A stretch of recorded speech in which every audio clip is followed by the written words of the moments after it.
The smell of my own blood mixed with the cheap carpet beneath my face is something you never forget.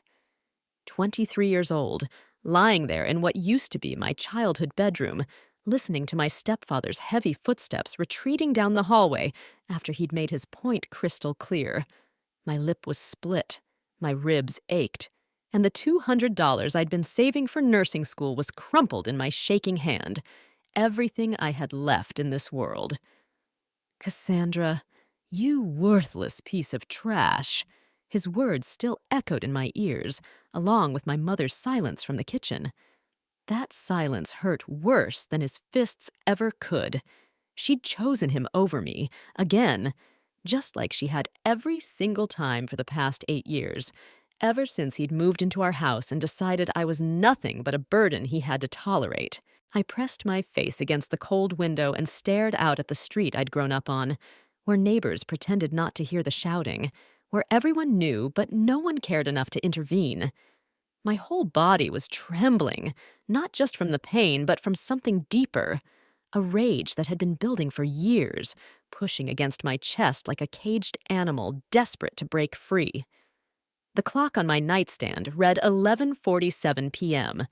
In 13 minutes, it would be my 24th birthday, some celebration.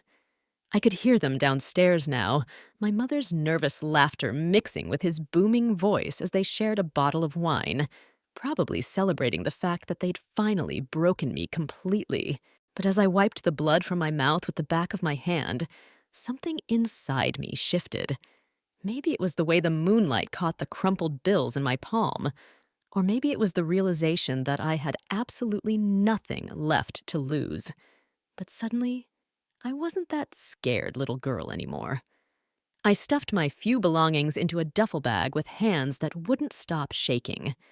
3 shirts, 2 pairs of jeans, underwear, and the nursing textbooks I'd been studying in secret. The weight of that bag felt like my entire future pressing down on my shoulders. Every creak of the old house made me freeze, terrified they'd hear me and come back upstairs. The incident that had pushed him over the edge tonight wasn't even my fault. I'd been accepted into the accelerated nursing program at State. Full scholarship. Everything I'd dreamed of. When the acceptance letter arrived, I'd been so excited I'd shown my mother before thinking it through. She'd smiled, actually smiled, for the first time in months. But then he'd walked in, seen us celebrating, and his face had gone dark. "You think you're better than us now?" he'd snarled, ripping the letter from my hands. "Think you can just waltz out of here and leave your mother to deal with all the bills herself?" That's when his fist had connected with my face, sending me sprawling. "Ungrateful little bitch, after everything we've done for you." Everything they'd done for me. Like letting me live in the house my grandmother had left to my mother. Like allowing me to work 2 jobs to pay for my own food and clothes. Like graciously permitting me to exist in their presence. I zipped the bag shut and crept toward the window. The maple tree outside had been my escape route before, during the worst fights, when I needed air that didn't taste like violence and disappointment. But tonight felt different. Tonight, I wasn't planning to come back. My phone buzzed. A text from my best friend Dakota. "Happy birthday, babe! Can't wait to celebrate tomorrow." She had no idea what was happening. Dakota lived in her perfect little world with parents who actually loved her, who supported her dreams instead of crushing them. Part of me envied her so much it hurt. But Dakota was also the only person who'd ever believed in me. When I told her about the nursing program, she'd driven me to the campus for my interview, waited 3 hours in the parking lot, and cried happy tears when I'd gotten in. Maybe she'd understand. I typed back with trembling fingers. "Can I come over? It's an emergency." Her response came immediately. "Of course. Doors unlocked." Dakota's porch light was on when I stumbled up her driveway at 1 a.m, my duffel bag feeling heavier with each step. The familiar scent of her mother's rose garden should have been comforting, but everything felt surreal, like I was watching someone else's life unfold. When she opened the door and saw my split lip and the bruise already darkening around my eye, her face went white. "Oh my God, Cassie! What happened to you?" She pulled me inside, her hands gentle on my shoulders, and that simple act of kindness nearly broke me completely. I hadn't realized how starved I'd been for basic human decency until someone actually showed it to me. I collapsed onto her couch, and the whole story came pouring out. The scholarship, my stepfather's rage, my mother's betrayal of silence, the $200 that represented everything I owned in the world. Dakota listened without interrupting, her jaw getting tighter with each detail, her hands clenched into fists by the time I finished.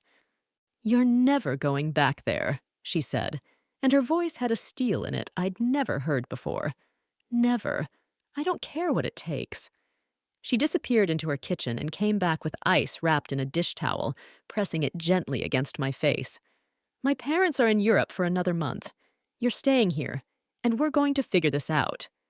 "Dakota, I can't just—" "Yes, you can. And you will."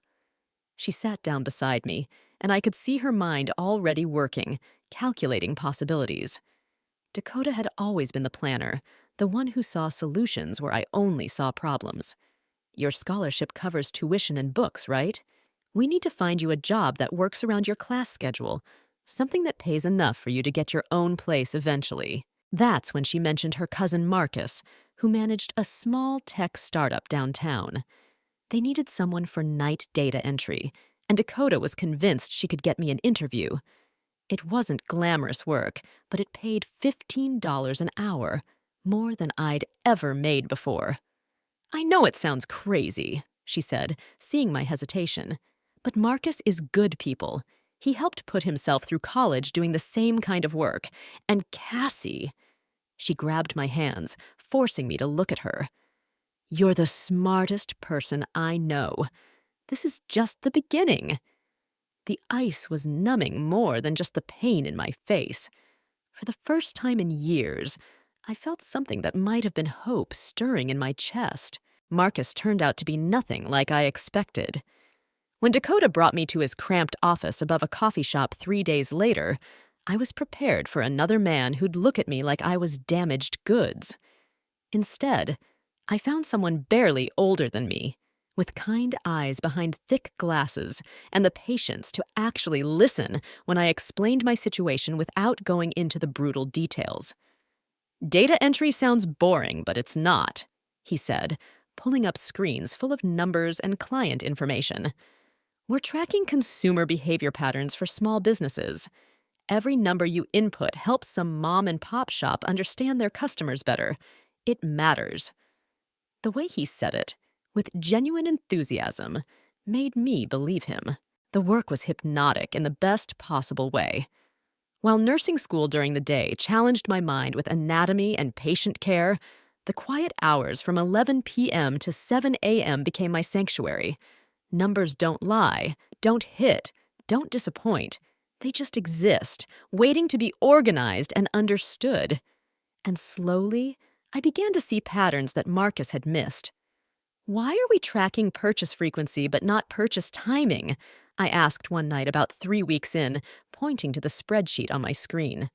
"This client's customers buy in clusters right after payday, but we're averaging it across the whole month. That's not telling the real story." Marcus stopped what he was doing and came over to look. His eyebrows shot up as he studied my notes in the margins. I'd been tracking correlations without even realizing it, finding connections in the data that the original reports had missed entirely. "Jesus, Cassie, how long have you been doing this kind of analysis?" "I haven't. I see it, I guess." The words felt strange coming out of my mouth. Nobody had ever called me smart for anything that mattered before. In nursing school, I was competent but not exceptional. Here, staring at these numbers, something in my brain just clicked into place. That's when everything changed. Marcus started giving me more complex projects, then asking for my input on client presentations. Within 2 months, I wasn't just doing data entry. I was creating reports that were helping businesses increase their profits by 20, sometimes 30%. "You have a gift," Marcus told me one morning as I was getting ready to leave for nursing classes. "I've never seen anyone pick up pattern recognition this fast. Have you ever thought about business school instead?" The question hit me like cold water.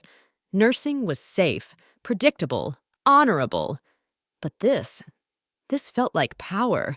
The pivotal moment came 6 months later during my medical terminology exam. I was staring at a question about drug interactions when my phone buzzed with an urgent text from Marcus. "Client emergency. Need your magic touch ASAP." I should have ignored it, focused on the test that would determine whether I passed the semester. Instead, I found myself thinking about the restaurant chain we'd been consulting for, how their weekend sales patterns showed something the owners were missing. I finished the exam in 20 minutes, barely half the allotted time, and rushed to Marcus's office. The client was there, a middle-aged woman named Patricia who owned 7 pizza locations across the state. She looked like she'd been crying. "We're hemorrhaging money," she said, spreading financial reports across Marcus's desk. "3 locations are failing, and I don't understand why.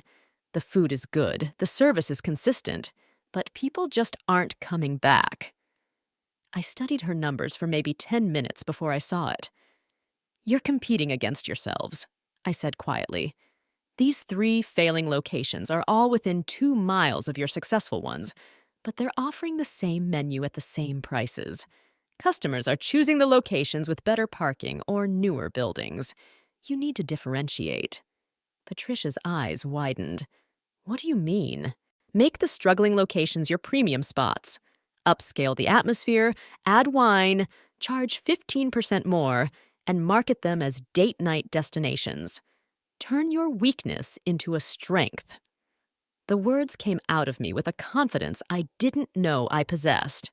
"Your successful locations stay family-friendly and affordable. Different target markets, different price points, same quality food." 6 weeks later, Patricia called to tell us that all 3 locations had turned profitable. She wanted to hire us permanently as consultants, offering a contract worth $50,000 annually. Marcus looked at me across his desk, and I knew what he was thinking before he said it. "I can't do this without you, Cassie. I need a partner, not an employee." That night, I sat in Dakota's kitchen with my nursing textbook spread in front of me, staring at the partnership agreement Marcus had drawn up. 50-50 split, equal decision-making power, and the scariest part, my name on the business license as co-owner. "You're terrified," Dakota observed, setting a cup of coffee beside me. "Nursing is safe," I whispered. "It's respectable. It's what I planned." "And this?" I looked at the contract again, at my name typed in official font. "This could change everything, or destroy me completely." I signed the partnership papers at 3 a.m, my hand shaking so badly I could barely hold the pen. Dakota had fallen asleep at the kitchen table, her head pillowed on her arms. But she'd stayed up until I made my decision. "You're choosing yourself," she'd whispered before drifting off. Finally, choosing yourself. Dropping out of nursing school felt like jumping off a cliff without knowing if there was water below. But within 3 months, our client list had tripled. Word spread fast in the small business community. There were 2 kids above the coffee shop who could turn failing companies around with nothing but spreadsheets and insight. The breakthrough came when we landed Meridian Manufacturing, a mid-sized company producing industrial equipment. Their CEO, a sharp-eyed woman named Victoria Chen, had heard about our pizza chain success and wanted us to analyze why their sales were stagnating despite having superior products. "Everyone says we're too expensive," Victoria explained during our first meeting, "but our quality is unmatched. I don't understand why customers keep choosing cheaper alternatives."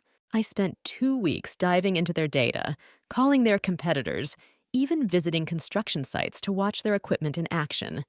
What I discovered changed everything, not just for Meridian, but for my entire understanding of what I was capable of. "You're not selling equipment," I told Victoria in our presentation. You're selling peace of mind. Your competitors' machines break down every 6 months. Yours last for years. But you're positioning yourself as a premium product when you should be positioning yourself as the money-saving choice. I showed her the numbers. A construction company spends $12,000 on a competitor's machine, then another $8,000 in repairs and downtime over 2 years. Your machine costs $18,000 upfront, but saves them $15,000 in the long run. You're not expensive, you're profitable. Victoria stared at the projections I'd created, her mouth slightly open. How did you see this when none of my managers did? Because they're thinking like engineers. I'm thinking like your customers. Within 6 months of implementing our strategy, Meridian's sales increased by 200%. Victoria was so impressed she offered us an exclusive contract worth $500,000 over 3 years, plus equity in the company. Marcus and I sat in our expanded office. We'd moved to the entire second floor, staring at the contract that would make us both wealthy beyond anything we'd imagined. We're 25 years old, Marcus said, his voice filled with wonder. I know. My hands were steady now as I reached for the pen. No shaking, no fear, just certainty. 5 years later, I was standing in the boardroom of our 4th office building, looking out at the city skyline through floor-to-ceiling windows. Our company, Chen Marcus Analytics, had just been acquired by a Fortune 500 corporation for $75 million. My share would make me worth more money than I'd ever dreamed possible. You did it, partner, Marcus said, joining me at the window. We'd come so far from that cramped office above the coffee shop. Our team now included 23 employees, and we'd consulted for companies across 6 states. But success had a strange way of making old wounds ache. Every milestone, every celebration, every moment of triumph was shadowed by the memory of my mother's silence and my stepfather's fists. I'd built an empire, transformed myself from a broken girl with $200 into a woman who commanded respect in boardrooms, but I'd never gone back to face where it all started. The decision crystallized when I got a call from my elderly neighbor, Mrs. Patterson, who still lived on my old street. Your mother's been asking about you, she said hesitantly. She heard through the grapevine that you'd done well for yourself. She's been telling people you're a nurse now, working at some big hospital. A nurse. Even now, even after everything I'd accomplished, my mother was rewriting my story to fit her comfortable narrative. The rage that had been simmering for years suddenly boiled over. Dakota, I said, calling my best friend, who was now my head of public relations. I need you to plan something for me. Something big. 2 weeks later, I was driving through my old neighborhood in a black Mercedes, wearing a custom-tailored suit that cost more than my stepfather made in a month. The house looked smaller than I remembered, the paint peeling, the lawn overgrown. My mother's car was still in the driveway, the same beat-up sedan she'd had when I left. I'd arranged for the local newspaper to do a feature story on hometown success stories, and they were waiting in their van across the street. Dakota had also tipped off the business journal that was running a piece on young entrepreneurs. I wanted witnesses for what was about to happen. My hands were steady as I walked up the cracked sidewalk to the front door I'd escaped through 6 years ago. But this time, I wasn't running away. This time, I was coming home to collect what was owed to me. When I knocked, I could hear my stepfather's heavy footsteps approaching. The same footsteps that used to make me flinch in terror. The door opened, and for a moment, time stopped completely. My stepfather stood there, older now, his hair gray and his face more lined, but his eyes still held that same cruel glint I remembered. Behind him, I could see my mother hovering in the hallway, her hand pressed to her throat in shock. "Well, I'll be damned," he said, his voice carrying that familiar sneer. "Look what the cat dragged in. Cassandra." He looked me up and down, taking in the expensive suit, the jewelry, the confidence radiating from every inch of my posture. "Heard you were doing all right for yourself. Some kind of nurse, right?" "Not quite," I said, my voice steady and cold. "I'm the CEO and co-founder of Chen Marcus Analytics. We were just acquired for $75 million. My personal share was worth more than this entire neighborhood." His face went through several expressions: confusion, disbelief, then something that might have been calculation. "Well, that's wonderful, sweetheart. Really wonderful. Your mother and I always knew you'd make something of yourself." The lie hung in the air between us like poison gas. My mother finally found her voice, stepping forward with tears in her eyes. "Cassie, honey, you look so beautiful, so successful. We've missed you so much." "Have you?" I asked, and my voice could have cut glass. "Because I seem to remember the last time we saw each other, you stood in that kitchen and said nothing while he beat me unconscious. I remember you choosing his comfort over my safety every single day for 8 years. The color drained from her face. Behind me, I could hear car doors slamming. The reporters were getting out, setting up their cameras. This was about to become very public, very fast. "Now, that's not fair," my stepfather blustered, but I could see the panic creeping into his eyes as he noticed the media presence. "We had our difficulties, sure, but family is family. We're proud of what you've accomplished." "Are you?" I pulled out my phone and showed them the screen, a photo of the check from our acquisition, my name clearly visible.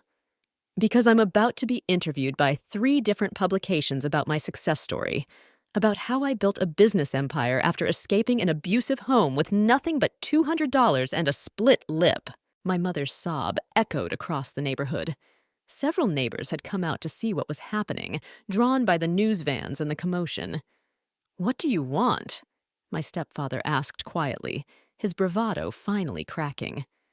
I smiled, and it wasn't a kind expression. "What I want," I said, my voice carrying across the yard loud enough for every neighbor and reporter to hear, "is for you to tell the truth. Right here, right now, in front of everyone."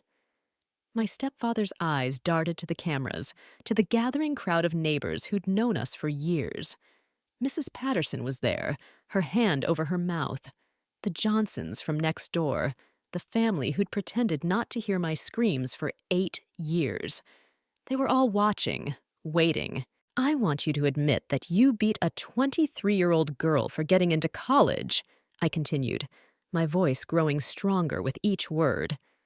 "I want you to admit that you told me I was worthless, that I'd never amount to anything, that I was a burden you couldn't wait to get rid of." "Cassie, please," my mother whispered. But I wasn't done.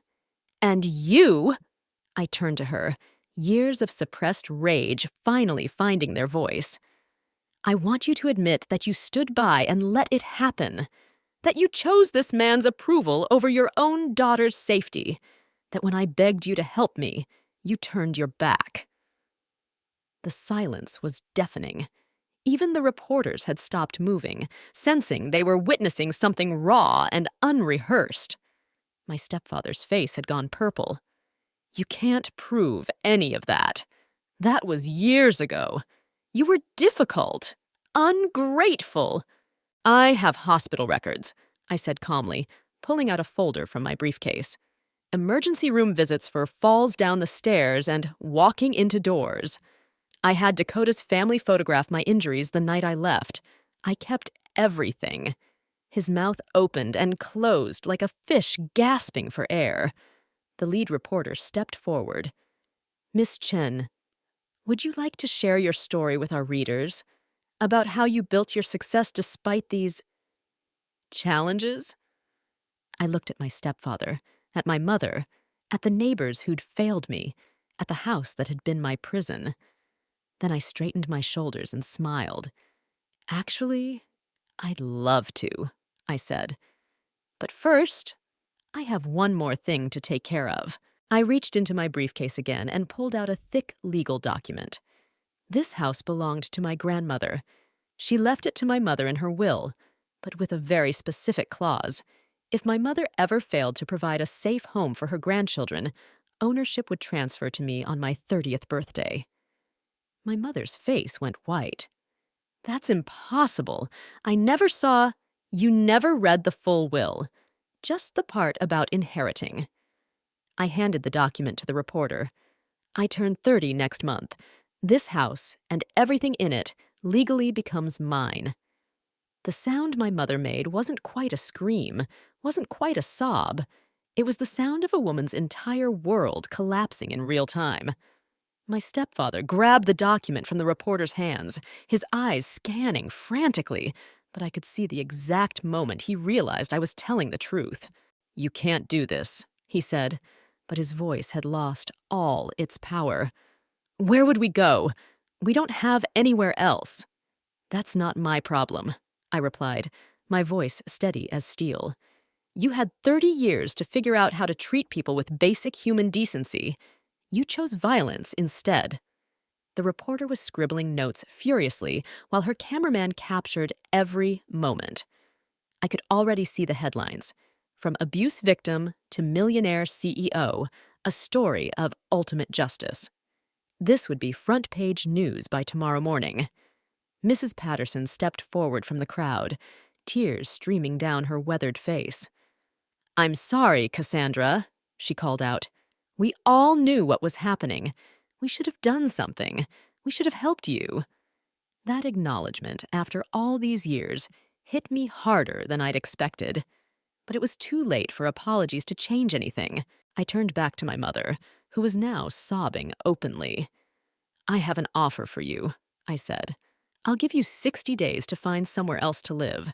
I'll even pay for a small apartment for the first year, not because you deserve it, but because I'm not the monster you tried to make me believe I was." My stepfather's face twisted with rage. "After everything we did for you." "Everything you did to me," I corrected. "There's a difference." I looked around at the faces staring back at me, neighbors who'd watched me grow up, reporters documenting my moment of triumph, my mother and stepfather finally facing consequences for their cruelty. The scared, broken girl who'd climbed out that bedroom window 6 years ago with $200 and a split lip was gone forever. In her place stood a woman who'd built an empire, who commanded respect, who would never again let anyone make her feel small. "The interview starts in 5 minutes," I told the reporter. "I have quite a story to tell." As I walked back toward my Mercedes, I heard my stepfather's voice one last time. "You'll regret this, Cassandra. Family is family." I paused, turned back, and smiled. "You're right about one thing. I'll never forget what you did to me. But regret?" I laughed, a sound full of genuine joy. "The only thing I regret is not doing this sooner." 6 months later, I was featured on the cover of Forbes magazine as one of the youngest self-made female entrepreneurs in the country. The house became a women's shelter that I personally funded, and every time someone asks me about my success, I tell them the truth. Sometimes the best revenge is living well, but sometimes justice tastes even sweeter. Now tell me, what would you do if you were in my place? Don't forget to subscribe to this channel and comment where you're watching from.